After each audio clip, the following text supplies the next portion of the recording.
how you would determine success for Instagram Reels.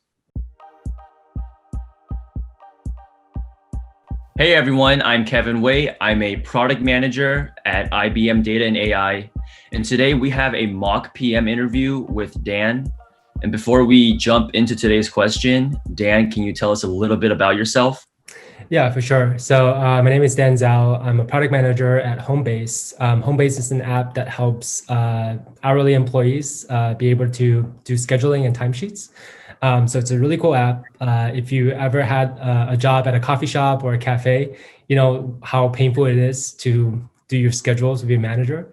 So Homebase is an app that helps with that.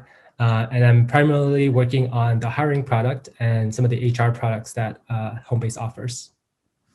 Awesome. Well, we're super excited to have you.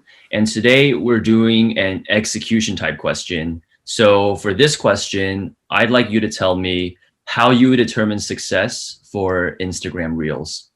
Okay, cool. Do you mind if I just take a couple minutes just to kind of jot down my thoughts and then we can go for it? Yeah, go ahead.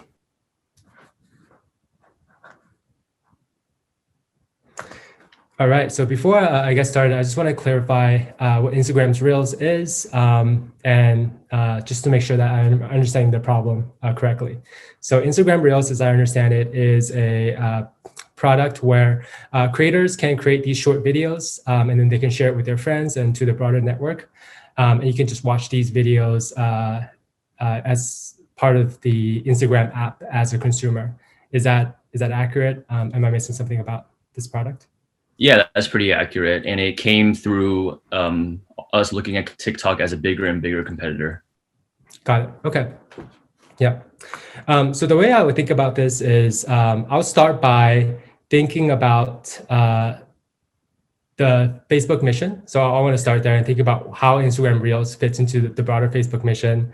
Second part of it, I'll probably want to go into the face of the product. So focusing on whether we want to grow the product or focus on things like monetization. The next part I want to talk about is the actual metrics themselves. I want to get into how do we want to measure the success of this? And then lastly, I'll follow up with the goals. So setting up the goals for this app, how do we want to think about growing this app in the future? Yeah, that framework sounds good. Sounds good. Okay. So the first thing I want to do is start off with the Facebook mission. Facebook is a place where we want to build tools to connect people from all over the world. I think that Instagram Reels personally is one of my favorite apps within the Instagram ecosystem. And the reason is that it just allows people to share their creative work, right? It's a tool that really lets people create these awesomely entertaining videos.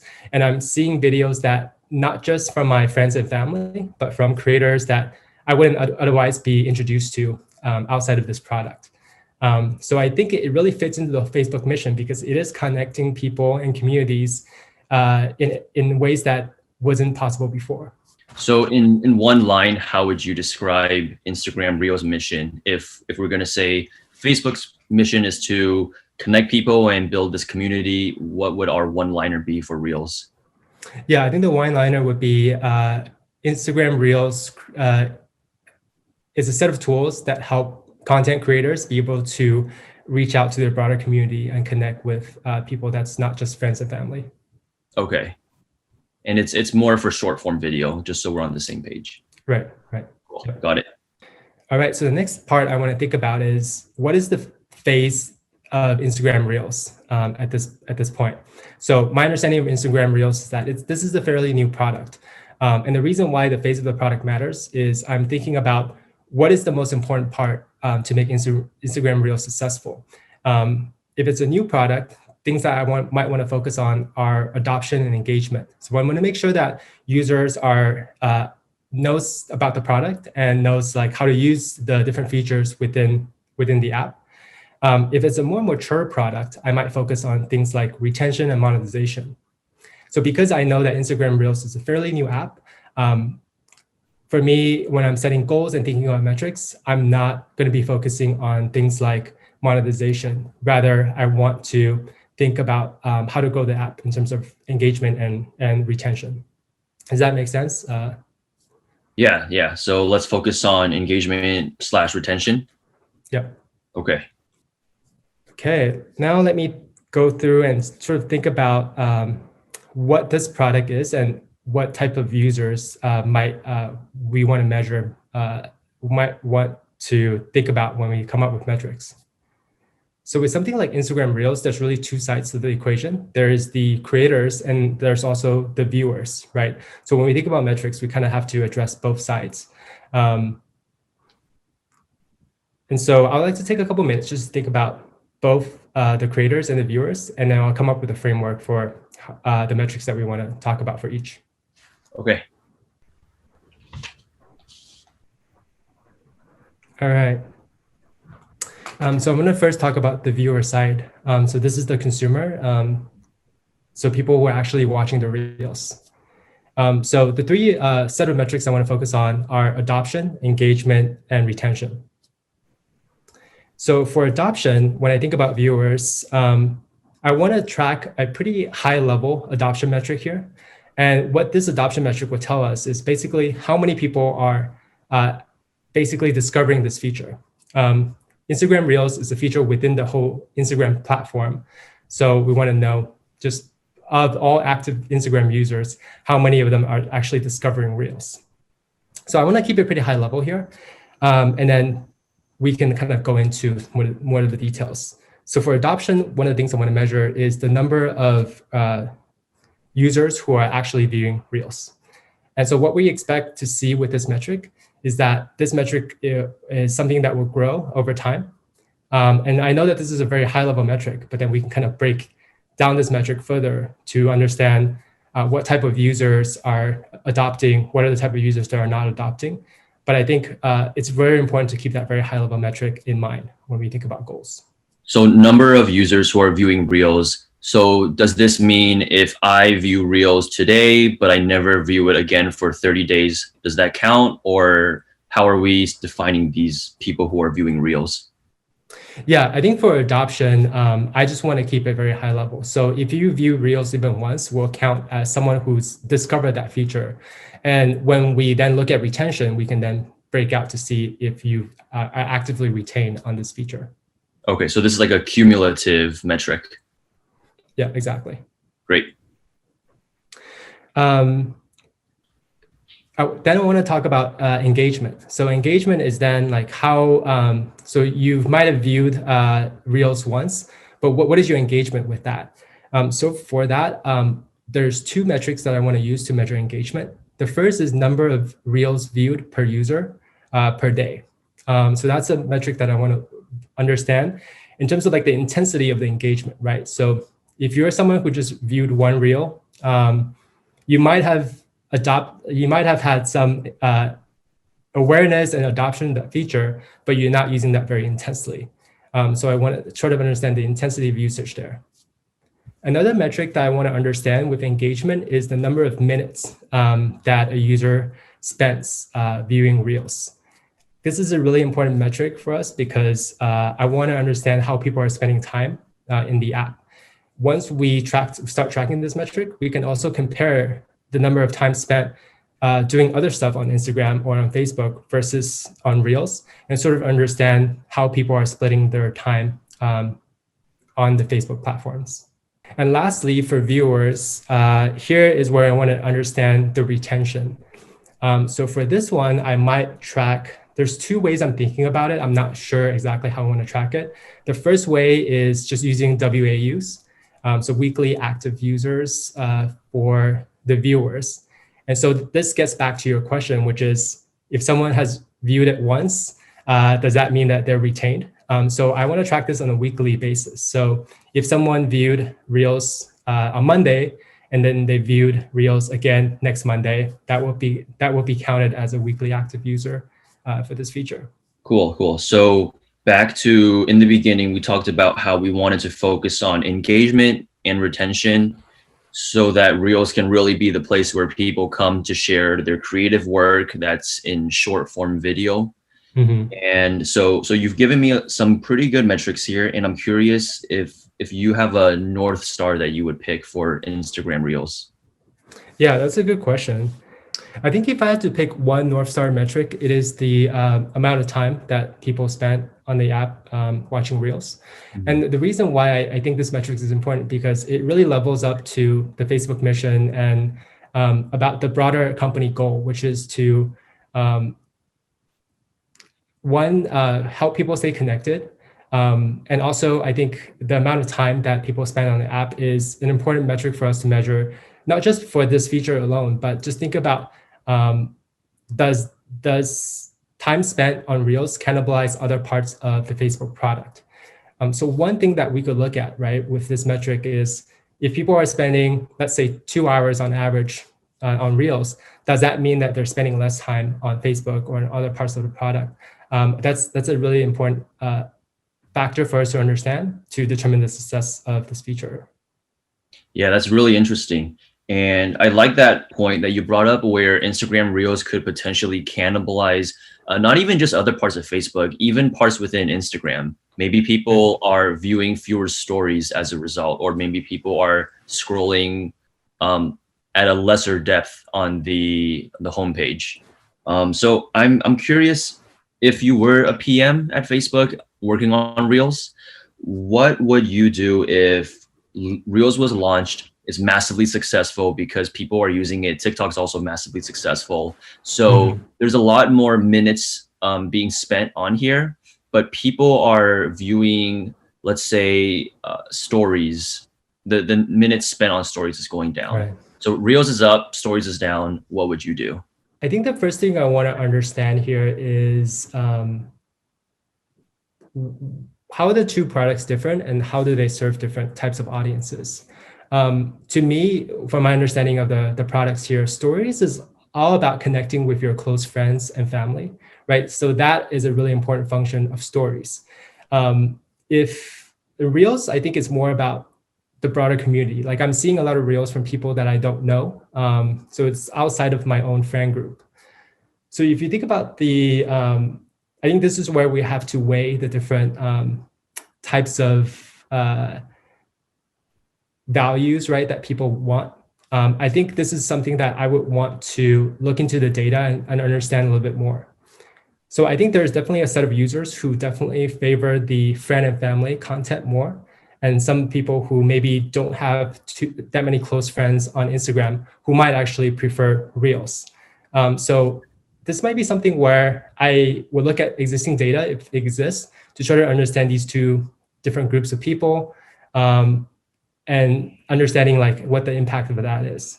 I could also set up an experiment. I can think of an experiment where we expose different user groups to more Reels content versus stories content and see what that impact is to long-term retention of the whole Instagram platform and engagement with the platform themselves. Like to your point, we could see this impact of if people spend too much time on Reels, over the long term, they lose interest and connection with their close friends and family.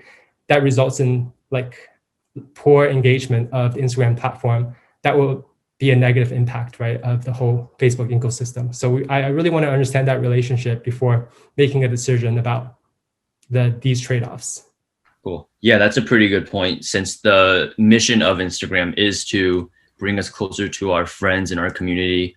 And there's a chance that if Reels takes off and story views go down, there's a chance that we will stray a little bit away from that mission. So I guess it's pretty interesting that you said you might run an experiment on this and figuring out what sort of, or I guess I can let you tell me what sort of experiment you would run, but you can maybe here now you can pretend that I'm a data scientist on the team, and I'm curious what sort of questions you might ask me to get the kind of data you need. Yeah. So one of the questions that I might ask is, I want to understand the distribution of I guess the broader level question I want to answer would be, what is the distribution of time that people spend on stories versus Reels today, and whether that kind of breaks out in different types of demographics. So one thing I want to understand would be like, let's say we have people between like 18 and 35, how are they spending time on their app? And I also want to understand, like I think backing out from that point, I want to understand the relationship between the number of close friends that you have on Instagram and the amount of time that you spent between stories and Instagram Reels. It makes sense. Yeah. So it sounds like you want to cohort these users into if they spend time with their close friends or not, and if they don't, then there's a chance that we could expose them to Reels more. Otherwise, we might want to keep them on stories since that would be a better investment for them. Right. So I guess the way I would think about it is I maybe we'll break it up into 3 buckets of users. The first bucket would have few, I'll call it like few close friends on Instagram, medium number of friends on Instagram, high number of friends on Instagram, right? From these 3 buckets, I want to look at what is the percentage of time spent on stories versus Reels. And then I would want to look at how that impacts the long-term engagement and retention with the app. Interesting. Cool. All right, this is great. So I guess I want to just backtrack back to the original question, which is the success of Reels. So you've given me the North Star, which is the minutes. You've given me some great additional signals that we should look at. And I'm curious if there's anything else you wanted to add here. Yeah, so I think the one thing that I do want to understand and talk about is the creator side of things. So we've only talked about it from the consumer side, but we have to remember that in order for Reels to exist, there has to be a creator side of things. I think that whether that's something that we want to prioritize really depends on basically like the inventory of Reels that exists within Instagram today. The way I think about this is, are people finding content that they like or not? If we see that people are really engaged with Reels, but after maybe 10 minutes of browsing, they really there's no more interesting content left, we might want to invest in the creator side of the equation, which means building more tools, maybe simplifying the experience so that more people are then creating Reels. Because this is a two-sided marketplace, right? You can't have just people consuming without optimizing for the creator side as well. Yeah, so maybe just real quick, what's one North Star metric you would choose to make sure that we're having, and maybe not even just an abundance, but maybe just enough content there that would be useful so that Reels is a useful product? Yeah, I think for that, the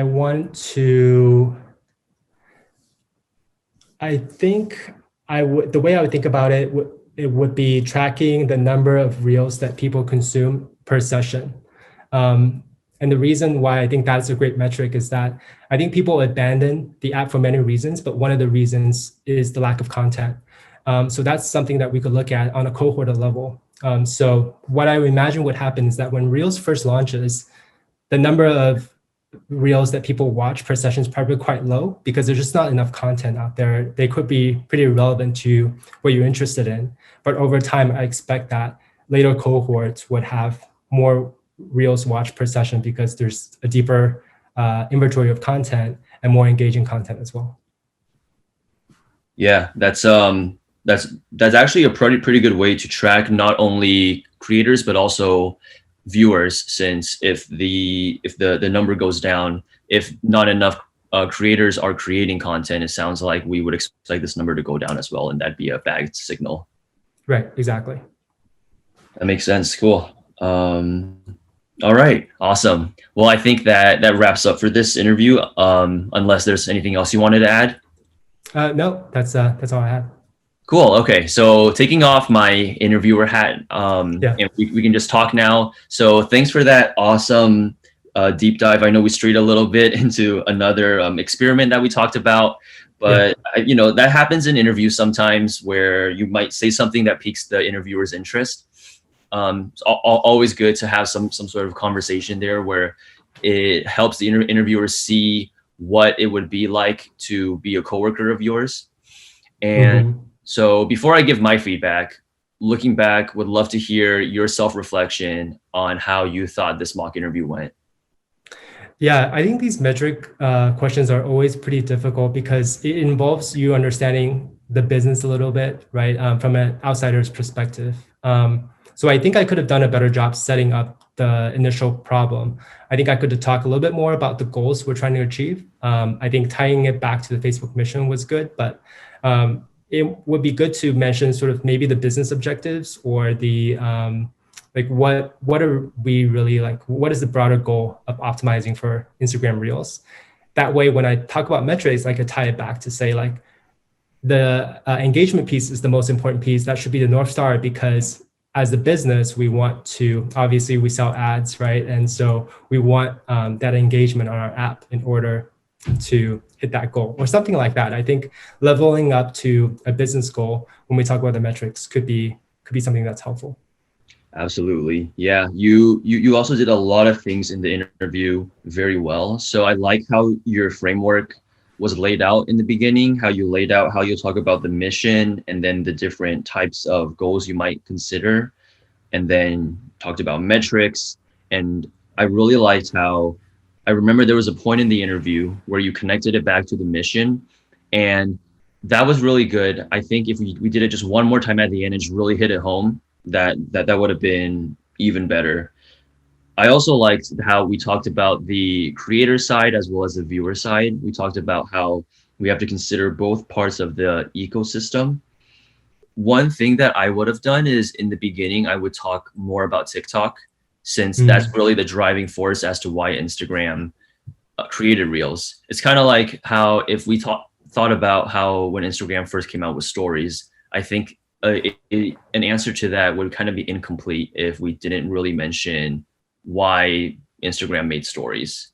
So and also I think that if you were given this question and if you had any specific insights about Gen Z, that would be also interesting to bring up, since they're a core user group of TikTok, and they might, I'm not sure, but they might be a core target segment that we want to target for Reels.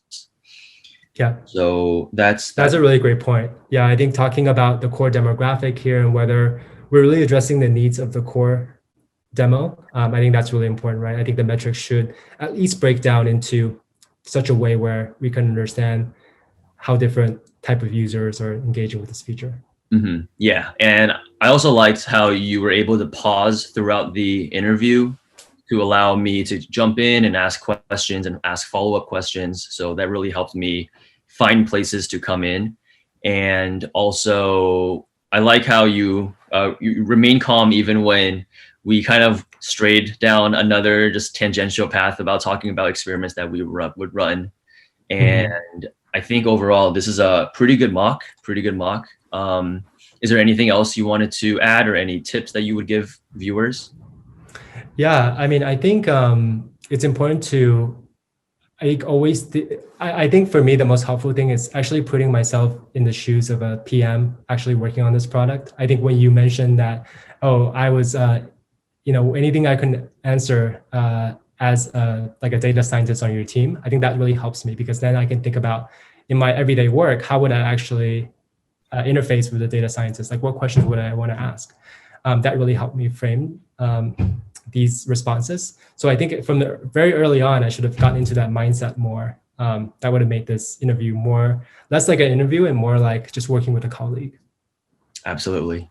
Well, thanks again for being on today's show. It was super valuable. And for the viewers, if you have a different approach to this question, leave a note in the comments. Would love to hear what you would have to say. Thanks for tuning in, and good luck on your upcoming PM interview.